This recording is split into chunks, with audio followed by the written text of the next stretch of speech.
And welcome to और YouTube channel mind technical. आज के इस वीडियो में हम लोग रिस्क मैनेजमेंट और सेफ्टी मैनेजमेंट प्लान के ऊपर एमसीक्यूज डिस्कस करने वाले हैं, जो कि सेकंड क्लास और फर्स्ट क्लास एग्जामिनेशन में पूछे जा चुके हैं। तो ये सवाल काफ़ी ज़्यादा इंपॉर्टेंट हो जाते हैं फॉर योर अपकमिंग डीजीएमएस का फर्स्ट क्लास या फिर डीजीएमएस का सेकंड क्लास एग्जामिनेशन।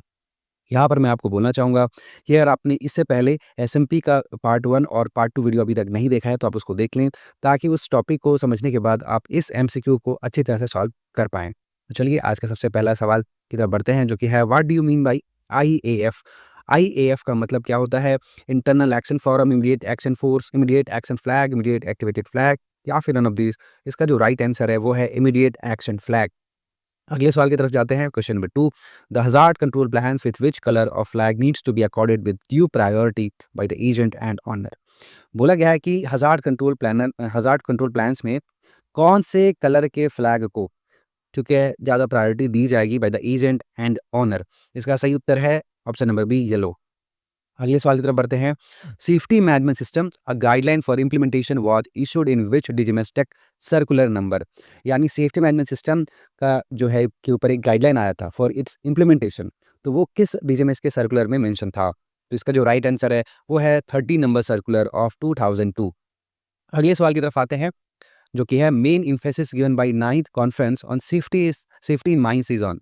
बोला गया कि जो 9th सेफ्टी कॉन्फ्रेंस हुआ था, नेशनल सेफ्टी कॉन्फ्रेंस, उसमें जो मेन इम्फेसिस था, ठीक है, सेफ्टी इन माइंस के ऊपर, तो किस चीज़ पे दिया गया था? Need a safety management plan, development of appropriate health and safety management system, on hmm safety, workers participation in safety management या फिर इमरजेंसी रिस्पॉन्स। तो जो 9th नेशनल सेफ्टी कॉन्फ्रेंस हुआ था सेफ्टी इन माइंस में, तो उसपे जो मेन एम्फेसिस दिया गया था, जो मेन यहाँ पे ध्यान दिया गया था, वो था development of appropriate health and safety management system. यानी एक सेफ्टी मैनेजमेंट सिस्टम को ठीक है वो डेवलप किया जा सके। ठीक है, तो ये हुआ इसका आंसर। अगले सवाल की तरफ आते हैं। Why identifying hazard in a classified sector, number of workers who may be exposed need to be taken into account to ascertain possible degree of consequence in the event of a mishap in the following manner. तो पूछा गया यहाँ पे एक सवाल कि जब भी आप हजार्ड को आइडेंटिफाई कर रहे हैं इन क्लासिफाइड सेक्टर, तो जो नंबर ऑफ वर्कर्स हैं जो कि एक्सपोज हो सकते हैं, ठीक है, तो उनको जो आप ध्यान रखते हैं किस लिए? To ascertain the possible degree of consequence, यानी जो कंसिक्वेंस यानी जो संभावना है होने की, ठीक है, जो भी मिसहैप है, ठीक है, अगर मिसहैप का मतलब कोई अगर कुछ गड़बड़ हो जाती है तो उससे जो परिणाम होने की जो संभावना है, ठीक है, तो उसके लिए जो कौन-सा जो स्टेटमेंट है यहाँ पे वो सही है। तो यहाँ पे बोला गया है percentage of work person is employed is more than 60 then only impact assessment of exposure is maximum. यानी जब जो परसेंटेज है वर्कर्स का वो 60% से ज़्यादा रहेगा तब impact assessment of exposure maximum रहेगा। जब ये 20 से 40 रहेगा, ऑप्शन नंबर भी बता रहा हूँ, तो इम्पैक्ट असेसमेंट जो होगा एक्सपोजर का वो मैक्सिमम होगा। जब ये 60 से कम होगा तब ये मैक्सिमम होगा। जब ये 40 से ज़्यादा होगा तब मैक्सिमम होगा, या फिर जब 30 से ज़्यादा होगा तब मैक्सिमम होगा। इसका राइट आंसर क्या है? इसका राइट आंसर है जब वर्क पर्सन का जो परसेंटेज है वो 40 से ज़्यादा रहेगा, तब जो है इम्पैक्ट असेसमेंट ऑफ एक्सपोजर जो है वो मैक्सिमम रहेगा। इसके बारे में ऑलरेडी हमने जो है इससे पहले के जो एसएमपी पार्ट 2 वीडियो है उसमें हम लोग ने डिस्कस किया था, आप यहाँ पे देख सकते हैं। तो आप यहाँ पे देख सकते हैं कि यहाँ पे कितना percent of work person employed रहने पे जो impact assessment of risk exposure जो है वो क्या रहेगा। जब 40 से ज़्यादा percentage of work person employed रहेंगे तो मैक्सिमम रहेगा impact assessment of risk exposure. जब ये 20 से 40 रहेगा तो हाई रहेगा। जब ये 10 से 20 रहेगा तो मीडियम रहेगा। जब ये 5 से 10 रहेगा तो लो रहेगा, और अगर लेस देन 5 है तो वेरी लो रहेगा। चलिए अगले सवाल की तरफ बढ़ते हैं, जो कि है what are the tools in risk management. Risk management में इनमें से कौन जो है टूल्स हैं? इनमें से जो है पहला है एमओएम ऑफ सेफ्टी कमिटी, यानी minutes of meeting of safety committee. Option number B है workman inspector report. Option number C है सेफ्टी ऑफिसर का inspection report. Option number D है आईएसओ का रिपोर्ट, या फिर ऑप्शन नंबर ई है all the option. तो हमने जो सेकंड पार्ट डिस्कस किया था एसएमपीस में, उन्होंने डिस्कस किया था कि रिस्क मैनेजमेंट के जो टूल्स हैं वो सभी के सभी होते हैं, यानी minutes of meeting of safety committee, workman inspector का रिपोर्ट भी, सेफ्टी ऑफिसर का इंस्पेक्शन रिपोर्ट भी, आईएसओ का रिपोर्ट भी, ये सभी के सभी रिस्क मैनेजमेंट के टूल्स हैं। चलिए अगले सवाल की तरफ बढ़ते हैं। Which national safety conference on safety in mines recommended adopting risk management as a tool for development of appropriate health and safety management system in Indian mines। कौन सा नेशनल सेफ्टी कॉन्फ्रेंस में ये रिकमेंड किया गया था कि risk management को as a tool हम लोग अडॉप्ट करते हैं for the development of appropriate health and safety management system in Indian mines. तो इसका जो राइट आंसर है वो 9th सेफ्टी कॉन्फ्रेंस है। 9th सेफ्टी कॉन्फ्रेंस में ही ये रिकमेंड किया गया था। अगले सवाल की तरफ आते हैं, while assessing risk of an activity one must consider. जब भी आप किसी एक्टिविटी का रिस्क का आकलन कर रहे हैं तो क्या आपको ध्यान देना चाहिए? Option number A existing political condition, option number B existing controls against the activity, option number C existing man power, option number D है existing market price of the coal, existing demand for the coal. तो जब भी आप किसी activity का risk का आकलन कर रहे हैं ना, तो पॉलिटिकल कंडीशन से हमको कोई फर्क नहीं पड़ता है। कोयला का डिमांड, कोयला का मार्केट प्राइस, ठीक है, मैन पावर से भी हमको ज़्यादा फ़र्क नहीं पड़ता है। फ़र्क हमको सबसे ज़्यादा पड़ता है कि उस एक्टिविटी के लिए मौजूदा जो कंट्रोल है वो क्या है? मौजूदा जो नियंत्रण के उपाय है वो क्या है? वो फ़र्क पड़ता है। तो हमारा जो आंसर होगा इस सवाल का वो होगा ऑप्शन नंबर बी। अगले सवाल की तरफ बढ़ते हैं जो कि है question number 9। Personal risk assessment procedure advice through circular number 2 of 2014 is to ensure that. जो पर्सनल रिस्क असेसमेंट प्रोसीजर था जो कि सर्कुलर नंबर 2 ऑफ 2014 के द्वारा एडवाइस किया गया था, वो क्या सुनिश्चित करता है? Option number A, person learn about risk assessment, लोग जो है रिस्क असेसमेंट के बारे में सीखें। ऑप्शन नंबर बी है all work activities are given a final check to identify and control any potential hazard that may have not already been addressed. Option number C है checks after the work is complete whether all the measures used for control of hazards are taken up or not. Option number D है person learn about safety management system and option number E है none of the option। तो यहाँ पे जो 2014 का circular आया था number 2, उसमें ये पर्सनल रिस्क असेसमेंट के बारे में बताया गया था। इसमें ये बोला गया था कि आपको क्या करना है कि जितना भी एक्टिविटीज़ है, जो भी वर्क एक्टिविटीज़ है, उनको फाइनल चेक आपको करना है ताकि आइडेंटिफाई किया जा सके और कंट्रोल किया जा सके कोई पोटेंशियल हैज़ार्ड जो कि नहीं बताया गया है। तो इसका राइट आंसर क्या होगा? Option number B. ठीक है? चलिए अगले सवाल की तरफ आते हैं। A safety management plan can be useful only if. Safety management plan तभी जो है उपयोगी होगा जब option number A it is prepared by involving official supervisors and works of the concern. मान यहाँ वर्कर्स होना चाहिए यहाँ पे, ठीक है? तो इसको आप थोड़ा-सा चेंज कर लीजिए, यहाँ पे वर्कर्स होना चाहिए। ठीक है? ऑप्शन नंबर बी है the action decided are monitored timely and deviation are corrected. Option number C है it is reviewed from time to time and kept updated and option number D है it is approved by DGMS. तो safety management plan कब जो है उपयोगी होगा? ठीक है? तो सबसे पहला इसका सही उत्तर क्या होगा? जब ये जो प्रिपरेशन है सेफ्टी मैनेजमेंट प्लान का, उसमें पर्सन इन्वॉल्व हो, ऑफिशियल्स, सुपरवाइजर्स और वर्कर्स कंसर्न माइन के। सेफ्टी मैनेजमेंट प्लान को जो है मॉनिटर किया जाए टाइमली और जब भी उसमें कोई डेविएशन आता है, कोई भी उसमें गड़बड़ आती है, उसको सुधार किया जाए और साथ ही साथ उसको रिव्यू किया जाए समय-समय पे और उसको अपडेट किया जाए। अप्रूव्ड बाय डीजीएमएस उतना ज़्यादा इंपॉर्टेंस नहीं है, यानी हमारा जो ऑप्शन होना चाहिए इसका राइट, वो होना चाहिए ऑप्शन नंबर ई, यानी A, B and C are the right answers. अगले सवाल की तरफ आते हैं। मैच द फॉलोइंग है, ठीक है? जिसमें बताया गया एक साइड में आप देख सकते हैं यहाँ पे टाइप ऑफ कंट्रोल दिया गया है, दूसरे साइड में एग्जाम्पल ऑफ कंट्रोल दिया गया है। यानी कौन-सा टाइप है कंट्रोल का और उसका एग्जाम्पल क्या हो सकता है, इसको आपको मैच करना है, ठीक है? एलिमिनेशन है, सेपरेशन है, इंजीनियरिंग कंट्रोल है, एडमिनिस्ट्रेटिव कंट्रोल है, पर्सनल प्रोटेक्टिव इक्विपमेंट है। तो आपको मैच कैसे करना है? देखिए, जैसे कि पर्सनल प्रोटेक्टिव इक्विपमेंट, ये क्या हो सकता है? ये हो सकता है सेफ्टी बेल्ट, इसको हमने जो है मैच कर दिया। एलिमिनेशन कंट्रोल, ये क्या हो सकता है? एलिमिनेशन कंट्रोल के लिए हम लोग इस्तेमाल कर सकते हैं सरफेस माइनर, जो क्या करेगा? एलिमिनेट कर देगा ब्लास्टिंग को, ठीक है? सेपरेशन, सेपरेशन में आ जाते हैं।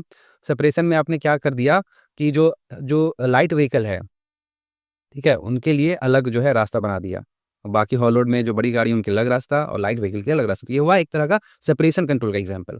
और जो इंजीनियरिंग कंट्रोल का एग्जाम्पल है, वो क्या होगा? वो होगा ऑटोमेटिक फायर डैमेज डिटेक्टर। तो आपको देखना है कि ये जो ऑप्शंस हैं, जो राइट मैचिंग है, कौन से ऑप्शंस में है। तो अब देखते हैं ए का होना चाहिए 3, ए का 3 कहाँ मिल रहा है? ए का 3 यहाँ पे मिल रहा है, देख सकते हैं। तो यही हमारा, ठीक है, आंसर हो, क्योंकि ए का 3 अच्छा डी भी है और सी भी है। एक बार आपको चेक करना होगा, ये यहाँ ये भी हो सकता है और ये भी हो सकता है, क्योंकि ए का 3 जो है होना चाहिए। अब आते हैं बी, बी में क्या है? बी सेपरेशन कंट्रोल, बी का 5 होना चाहिए। बी का 5 यहाँ पे है, यानी यही हमारा आंसर हो जाएगा ऑप्शन नंबर सी। बाकी देखने की ज़रूरत नहीं है, ये आपको ध्यान देना है। अगले सवाल की तरफ आते हैं। While assessing risk of explosion hazard in a mine, which two of the following items are required to be considered? जब भी आप एक्सप्लोजन हजार्ड, ठीक है, का आकलन कर रहे हैं किसी खदान में, तो इनमें से कौन से 2 आइटम्स को कंसिडर करना जरूरी है? ऑप्शन जो यहाँ पे देखिए स्टेटमेंट दिया गया है, फिर ऑप्शन दिया गया है। स्टेटमेंट 1 है production capacity of the mine, यानी खदान की प्रोडक्शन क्षमता। और 2 जो नंबर स्टेटमेंट है उसमें बोला गया है total number of person employed in a mine, यानी टोटल कितने लोग एम्प्लॉयड है खदान में। और थर्ड ऑप्शन में बताया गया है लाइक्लीहुड ऑफ लॉस और हार्म टू द पीपल। और 4 में बताया गया organisational structure of the mind and 5th में बताया गया consequence of the hazard in terms of loss और हार्म टू द पीपल, यानी हजार्ड का जो संभावित परिणाम हो सकता है इन टर्म्स ऑफ हार्म और लॉस टू द पीपल, वो। तो देखिए यहाँ से आपसे जब भी आपसे पूछा जाना है रिस्क, किसी भी चीज़ का रिस्क, तो रिस्क का फॉर्मूला क्या होता है? इसका फॉर्मूला होता है लाइक्लीहुड इनटू कंसीक्वेंस। किसी भी रिस्क का फॉर्मूला क्या होता है? Likelihood into consequence. तो यहाँ इसका राइट आंसर क्या होगा? लाइक्लीहुड ऑफ लॉस और हार्म टू द पीपल, यानी क्या संभावना है कि लोगों को नुकसान या हानि होगा ही होगा, और इसका संभावित परिणाम क्या हो सकता है? तो इसी के जो प्रोडक्ट को हम लोग क्या बोलते हैं? रिस्क बोलते हैं। तो इसलिए हमारा जो राइट आंसर होगा वो होगा किसमें? 2 और कौन सा स्टेटमेंट है? फिफ्थ स्टेटमेंट नहीं, थर्ड और फिफ्थ स्टेटमेंट सही है। तो थर्ड और फिफ्थ किसमें है? डी में है। तो ये हमारा आंसर हो जाएगा। अगले सवाल की तरफ बढ़ते हैं। What does SMP demonstrate in the part of owner, agent and manager? SMP जो है मैनेजर, ओनर और एजेंट के पार्ट में क्या डेमोन्स्ट्रेट करता है? Due negligence, due diligence, due patience, due performance या नन ऑफ द अबव? तो इस सवाल का सही उत्तर है ड्यू डिलिजेंस। अगले सवाल की तरफ आते हैं। 3 common mistakes while conducting risk assessment are. 3 जो है एक कॉमन मिस्टेक क्या हो सकते हैं जब भी आप रिस्क असेसमेंट कर रहे हो, रिस्क का आकलन कर रहे हो? तो 3 जो है कॉमन सामान्य मिस्टेक क्या हो सकते हैं वो आपको बताना है। स्टेटमेंट्स लिखा हुआ है और फिर ऑप्शंस दिया हुआ है। स्टेटमेंट नंबर 1 है objective of risk assessment not clearly spelled, यानी जो उद्देश्य है रिस्क असेसमेंट का वो ढंग से नहीं बताया गया है। स्टेटमेंट नंबर 2 है no follow up of risk assessment, यानी रिस्क असेसमेंट को दोबारा फॉलो अप नहीं करना। थर्ड में है manager is not included in a team, no provisions for monitoring and review, safety officer is not involve in all risk assessment. देखिए जब भी रिस्क असेसमेंट होता है ना, तो मैनेजर तो वहाँ इंक्लूड होता ही होता है। ये कौन मिस्टेक नहीं हो सकता है, ठीक है? कौन मिस्टेक ही नहीं, क्योंकि रिस्क असेसमेंट होगा तो जो लीडर होता है वो मैनेजर ही होता है। सेफ्टी ऑफिसर भी इंक्लूड होता है, ठीक है? ऑब्जेक्टिव भी जो वहाँ पे रहता है ना, ठीक है? ठीक है? तो ऑब्जेक्टिव हो सकता है कि वहाँ पे ढंग से वहाँ पे क्लियरली स्पेल्ड ना हो। तो क्या-क्या इसके यहाँ पे क्या बोला गया है? 3 कॉमन मिस्टेक आपको फाइंड करने हैं। तो 3 मिस्टेक क्या हो सकता है? पहला कि इसका रिव्यू करने का, इसको मॉनिटर करने का कोई प्रावधान नहीं है, ठीक है? इसको फ़ॉलो अप नहीं हो रहा है, रिस्क असेसमेंट का फ़ॉलो नहीं हो रहा है, और फर्स्ट हो सकता है कि इसका ऑब्जेक्टिव जो है रिस्क असेसमेंट का वो क्लियरली हम लोग ने नहीं जो है डिसाइड किया है। तो 1, 2 and 4 will be the right answer. 1, 2, 4 किसमें? ऑप्शन नंबर डी में है। यही हमारा उत्तर हो जाएगा। अगले सवाल की तरफ आते हैं। Which of the following circular speaks about safety is my responsibility? कौन सा सर्कुलर बताता है कि सुरक्षा मेरी जिम्मेदारी है? कौन से सर्कुलर में ये मेंशन है? तो ऑप्शन नंबर बी है सर्कुलर नंबर 4 ऑफ 2013। 2013 का चौथा नंबर का जो सर्कुलर है वो बताता है, उसमें मेंशन है कि सेफ्टी हमारा जिम्मेदारी है। अगले सवाल की तरफ आते हैं। While conducting risk assessment for developing explosive hazard management plan the following 3 members shall be present in the team. जब भी आप एक्सप्लोसिव हजार्ड मैनेजमेंट प्लान बना रहे हैं, ठीक है, और उस प्लान का जब आप रिस्क असेसमेंट कर रहे हैं, तो जब रिस्क असेसमेंट कर रहे हैं तो इनमें से कौन 3 मेंबर का प्रेजेंट होना टीम में जरूरी है? स्टेटमेंट नंबर ए है facilitator of risk assessment, engineer of the mine, surveyor, blasting incharge, and option number statement number 4 है, फिफ्थ है वो शॉर्ट फायरर। तो देखिए हम लोग किस चीज का बना रहे हैं जो है plan? Explosive hazard management plan बना रहे हैं, और उसके लिए हम लोग क्या कर रहे हैं? रिस्क असेसमेंट कर रहे हैं। रिस्क असेसमेंट कर रहे हैं तो देखिए एक्सप्लोसिव से रिलेटेड है, तो उस टीम में शॉर्ट फायरर होना चाहिए, ब्लास्टिंग इंचार्ज भी होना चाहिए, और साथ ही साथ, ठीक है, कौन होना चाहिए? फैसिलिटेटर तो होना चाहिए। फैसिलिटेटर तो होगा, रिस्क असेसमेंट हो रहा है तो देखेंगे कि ये जो स्टेटमेंट है कौन से ऑप्शन में है? 1, 4 एंड 5th। तो 1, 4, 5 किस में है?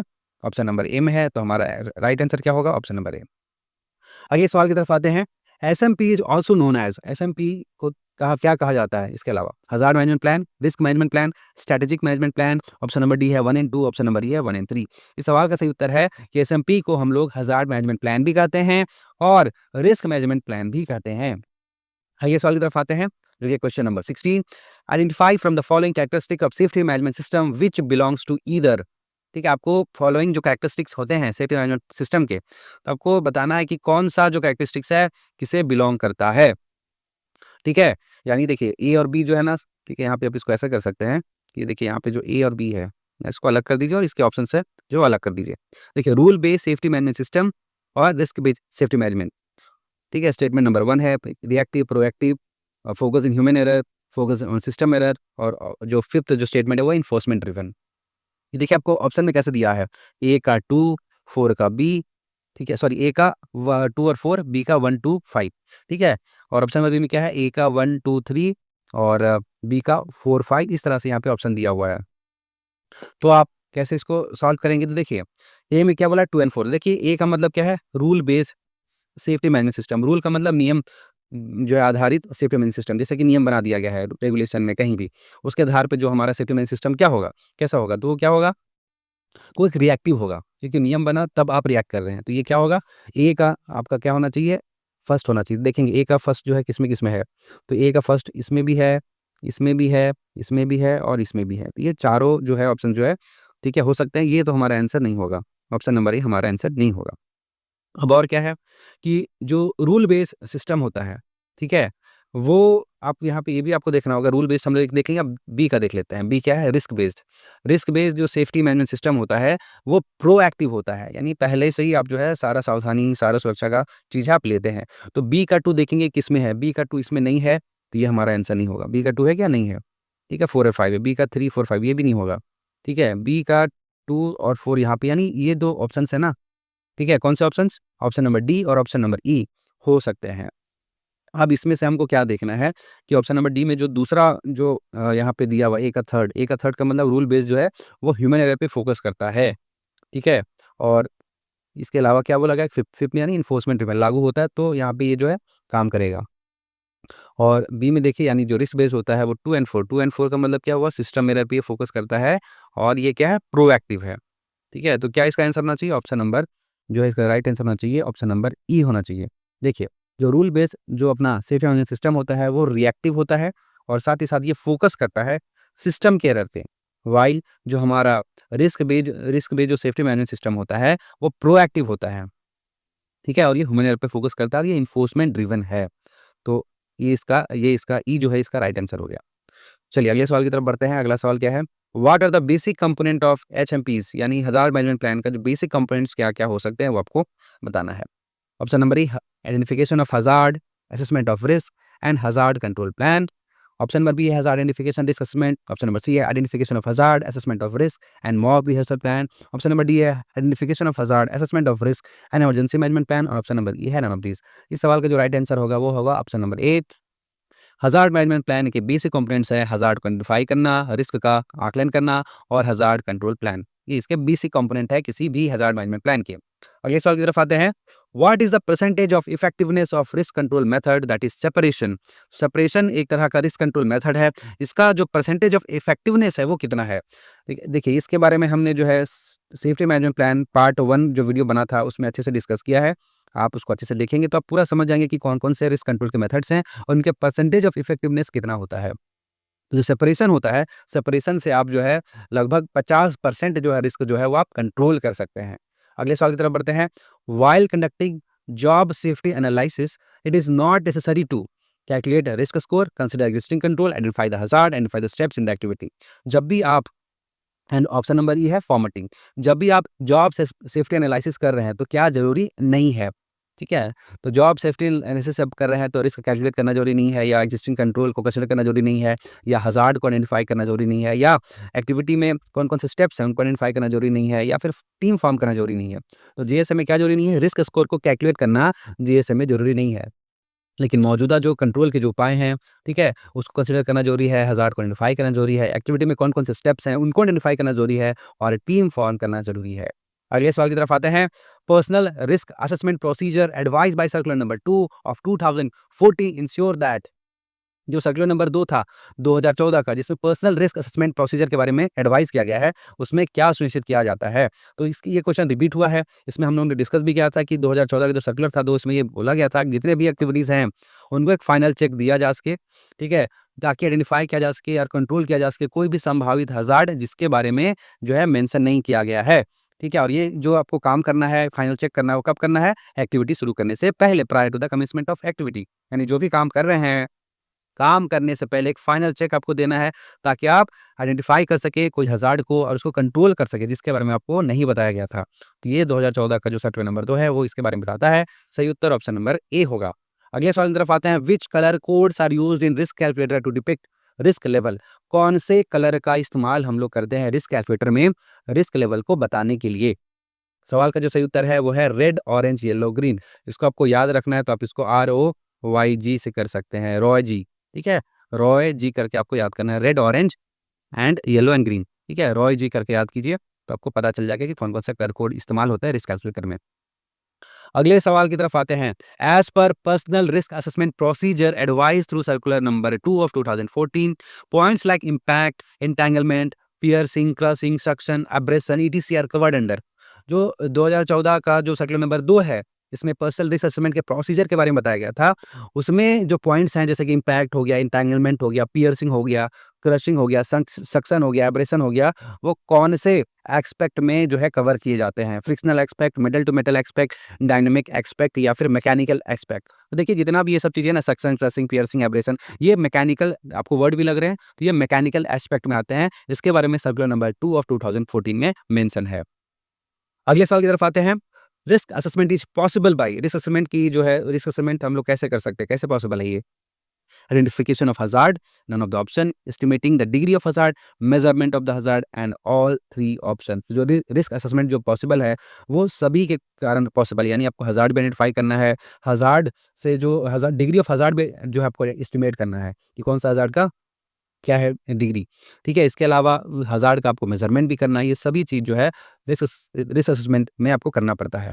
अगले सवाल की तरफ आते हैं। The safety management plans and system approach the following is likely to take place. जो भी सेफ्टी मैनेजमेंट प्लान और सिस्टम जो होता है अप्रोच, उसमें क्या होने की संभावनाएं होती है? The risk creator is correctly identified and we can find the best way to educate him and control the risk and thereby avoid the occurrence of any untoward incident. The risk is identified through the scientific agency. The risk creator himself decide the best way to control the risk and thereby avoid the occurrence by any untoward incident. The risk is identified through scientific means and thereby avoided. देखिए ये जो safety management plan और system होता है, इसका approach बेहद जो है सिंपल है। इसमें क्या करते हैं कि जो रिस्क, ठीक है, जो क्रिएटर है वो खुद क्या करता है कि वो जो है, ठीक है, क्या करता है, डिसाइड करता है कि बेस्ट वे जो है क्या होगा उस रिस्क को कंट्रोल करने के लिए, जिससे क्या है कि इंसिडेंट अगर होता है तो उस इंसिडेंट को रोका जा सके। तो इस सवाल का सही उत्तर क्या होगा? Option number D.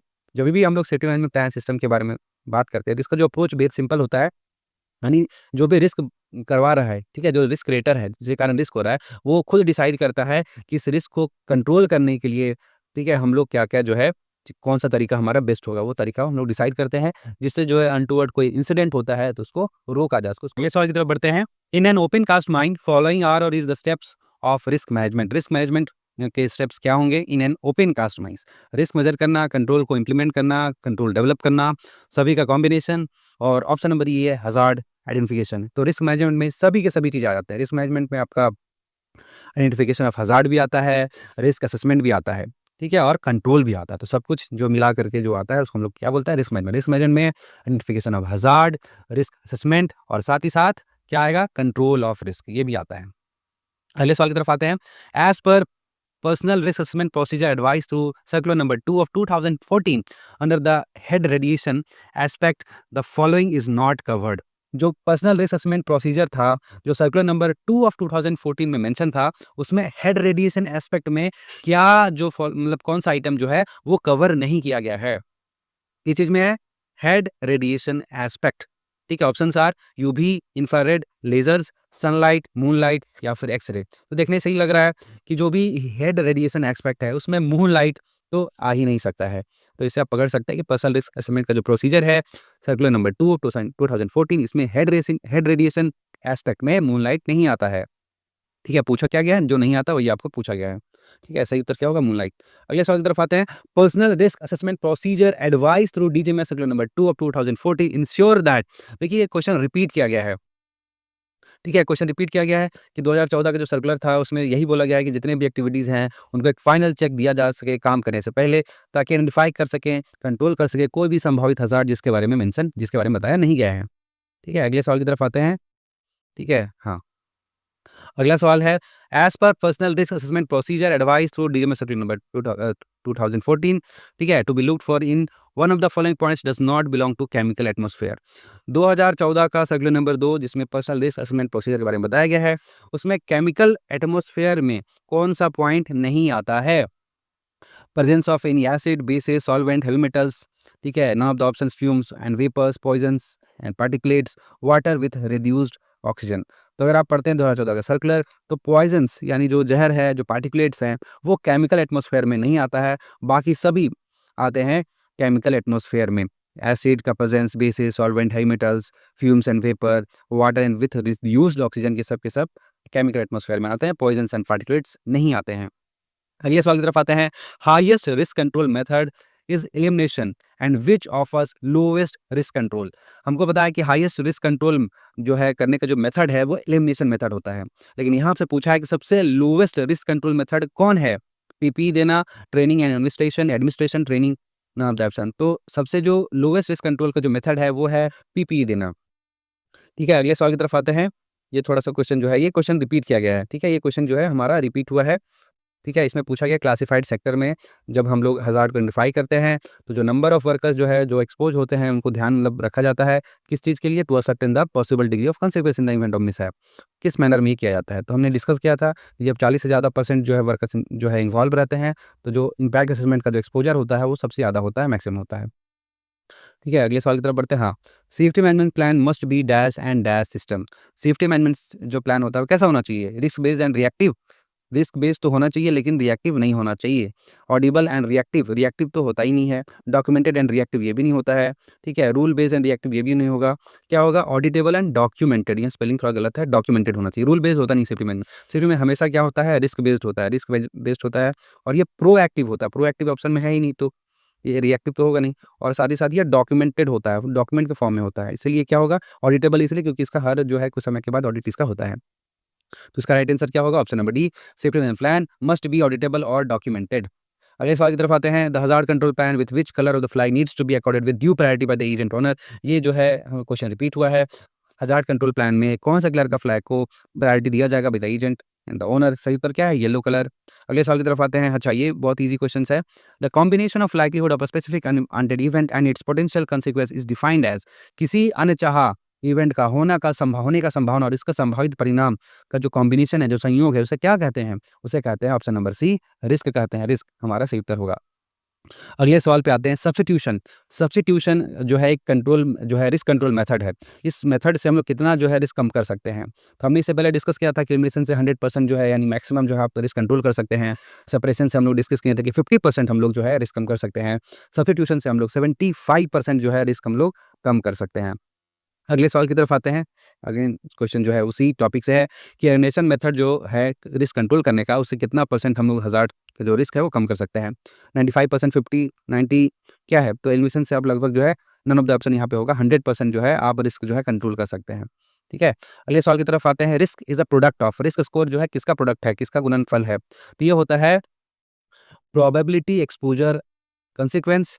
ठीक है, ये आपको हमेशा याद रखना है। प्रोबेबिलिटी, एक्सपोजर और कंसीक्वेंस का ही सीक्वेंस होता है। प्रोबेबिलिटी, लाइक्लीहुड और कंसीक्वेंस का ये नहीं होता है। लाइक्लीहुड, प्रोबेबिलिटी भी नहीं होता है। सही उत्तर क्या होगा? ऑप्शन नंबर ए। ये हुआ हमारा पूरा जो क्वेश्चंस जो कि डीजीएमएस के फर्स्ट और सेकंड क्लास एग्जामिनेशन में एसएमपी या फिर रिस्क मैनेजमेंट से सवाल पूछे गए हैं। आई होप आपको ये वीडियो पसंद आया होगा। अगर पसंद आया तो प्लीज़ वीडियो को लाइक करें, ज़्यादा से ज़्यादा लोगों तक शेयर करें। आपके मन में कोई भी थॉट है, डाउट्स है, प्लीज़ आप कमेंट में बता सकते हैं। इसके अलावा आप हमें कमेंट में ये बता सकते हैं कि अगला जो टॉपिक है, अगला जो वीडियो है, वो कौन से टॉपिक पे बनना चाहिए। इसी के साथ आज की वीडियो यहीं समाप्त हुआ। मिलते हैं एक और ऐसी वीडियो में। टिल देन एज़ ऑलवेज़ जय हिंद, जय भारत।